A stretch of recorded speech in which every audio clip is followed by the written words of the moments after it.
Hello and welcome, beloveds, to the Dr. Mumbi Show. My name is Dr. MumbiSeraki. How you doing? How's everything going? I really do pray that you are well in all your ways and that you are moving into living life truly on your own terms, because those are the seasons and times that are being presented to us. And, one of the things that I've been feeling is there's so many things that I've been doing behind the scenes to get myself ready for what is to come. And what I feel we need to do is to be becoming more self-sufficient, to be becoming more self-reliant, and to slowly wean ourselves off the Babylon matrix. That's what we need to be doing right now. And one of the things I wanted to say and really wanted to emphasize today is move in silence, beloveds.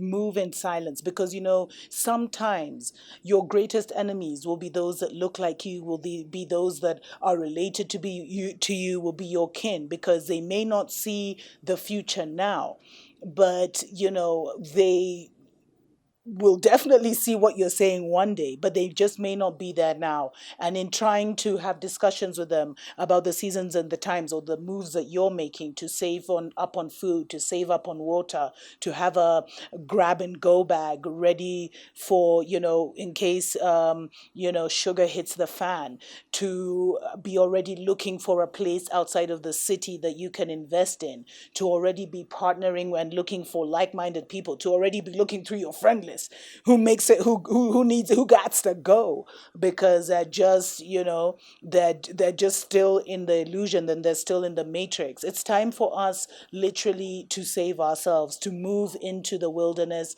whatever that wilderness may look like for you, because it's going to be different from people wherever they are. But the most important thing now is we're in a season and a spirit of acceleration, which means that those things that you are, those promptings that you're getting in your heart, those promptings that you're getting in your spirit, to move, to do this, to plant this, to save these seeds, to buy extra canned goods, to buy extra food, to look for a little shamba somewhere, or a little piece of land somewhere out of the city where you can start growing your own vegetables, becoming vegetarian, for example. All those things that you're getting a prompting to do, you don't have to share, you don't need anyone's validation, you don't need any external validation to do them, you don't need anyone to back you up.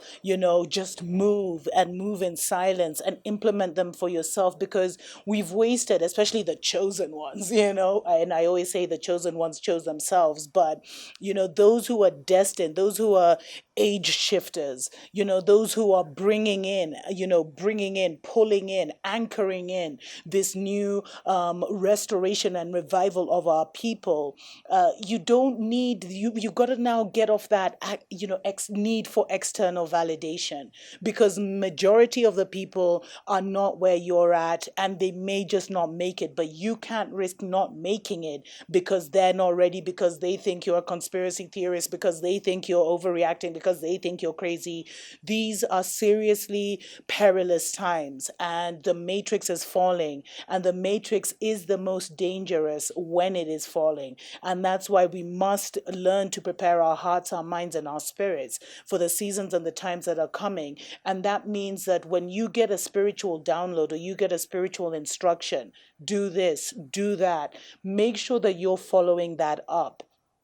Make sure you're doing the necessary, because we do have a grace period, a very small grace period, for us to get into position, because the cities are going to be dangerous places, guys. A mega food shortage is on its way. I mean, they're literally priming it, they're literally creating it. They've had people indoors, farms are being closed, etc., etc.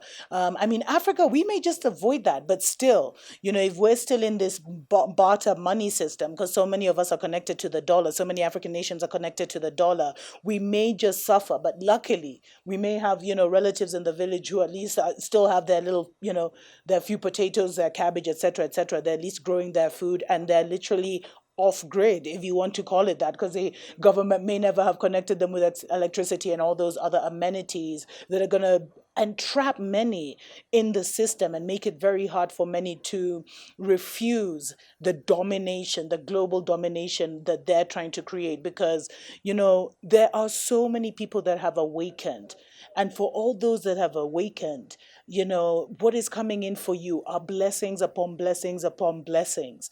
When everything is falling, this is your time to create. This is your time to thrive. This is your time to make your moves. But, make those moves in silence, beloveds, because not everyone is going to be doing as good as you're doing. Not everyone is going to really be flowing in the system. Many still need that external reassurance from the government, from the WHO, from this, from that.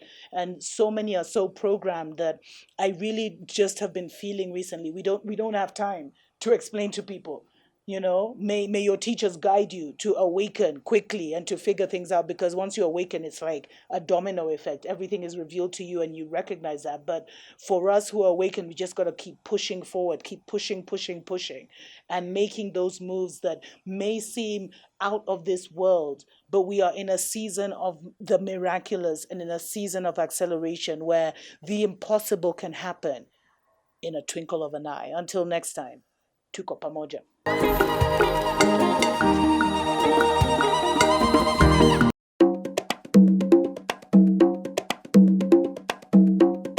In the midst of us developing a good African theology, we're going to work together for this afternoon.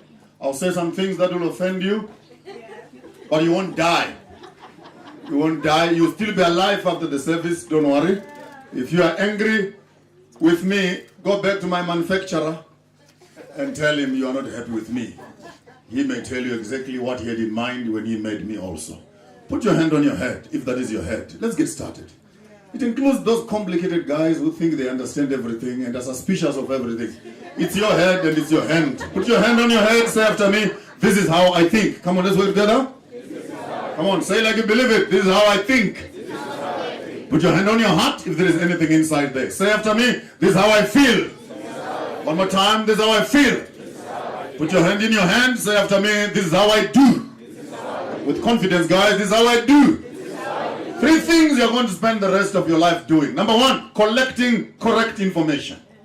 Be in the business of learning. Put good content between your 2 ears.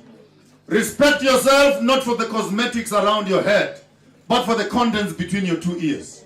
Never allow your hairstyle to be more expensive than your head style. The contents of your mind must always be of a superior quality than the cosmetics on your face. Many of us want to be remembered for what we look like, except for what we think like. It's critical. Our generation, particularly the young people, if you are below 35 years, you better sit up straight and listen to me well. You are going to need this information for the rest of your life. The global village, if you don't go there with your brains, you are going to be slaves in the next village. We better use our minds for thinking. Strictly for thinking. When you look in the mirror, don't look in the mirror to comb your hair. Look in the mirror to look into your eyes and look into the corridors of your own thinking. What sort of quality information are you harboring between your minds? And he who controls what you read controls how you think. Be careful of eating other people's recycled garbage. Start respecting this as a private property. Private property. And if you can put good content in here, you may just be able to start reasoning with the next generation that is coming knocking on your door. Secondly to that, your heart. Be passionate in life. Find stuff that you believe in. I'm tired particularly of having full churches, full of faith, lack of facts. The world perishes, not for lack of faith, but lack of knowledge. Many of us love faith more than we love knowledge. But how can you know unless someone has told you? How can you believe until you know what you believe in? Take it from a fool. Knowledge is superior to faith. How do you believe what you don't know? You better know first. Then you can believe. If you don't know, how do you believe? Therefore, inquiry, inquisition, prepositions, interrogation of faith is critical. Why do we come to church at 9 o'clock in the morning when Sabbath begins Friday evening? Have you stopped to ask yourself the question, why do we do a divine service at 11 o'clock? I'll help you because I'm an Adventist scholar. The people who started the church used to go milking their cows in the morning.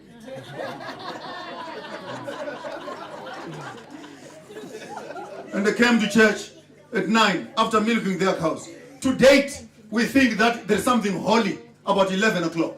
Show me one verse in the Bible that says they worshipped at 11 o'clock. It's not there.